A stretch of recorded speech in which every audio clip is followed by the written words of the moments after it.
ಪಂಚಮಿಗೆ ಬಂದಾಕಿ ನನ್ನ ಬೆಟ್ಟಿಗೆ ಬರಲಿಲ್ಲ.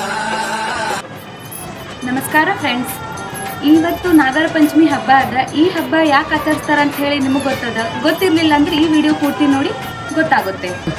ನಾಗರ ಪಂಚಮಿಯ ಹಬ್ಬವು ಬಹಳಷ್ಟು ಕಥೆಗಳಿವೆ. ಅದರಲ್ಲಿ ನಾನು ಒಂದು ಹೇಳ್ತೀನಿ, ಕೇಳಿ. ಶಿವಪುರಾಣದ ಅನುಸಾರವಾಗಿ ಸಮುದ್ರ ಮಂಥನ ಆಗತ್ತಿತ್ತು.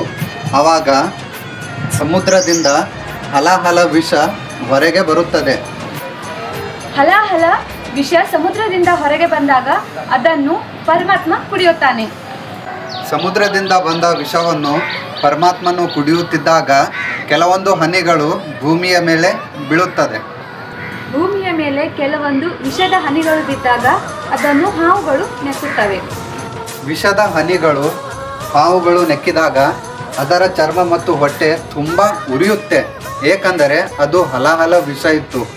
ಆದ ಕಾರಣ ಪರಮಾತ್ಮನ ಆಶೀರ್ವಾದದಿಂದ ಹಾವಿಗೆ ಹಾಲು ಸುರಿಸಿದಾಗ ಅದರ ಚರ್ಮದ ನೋವು ಮತ್ತೆ ವಿಷ ಕಮ್ಮಿ ಆಗುತ್ತದೆ. ಆದ ಕಾರಣ ನಾಗರ ಪಂಚಮಿಯ ದಿವಸದಂದು ನಾಗದೇವತೆಗೆ ಹಾಲನ್ನು ಸುರಿದು ದೇವರ ಪೂಜೆಯನ್ನು ಮಾಡುತ್ತಾರೆ.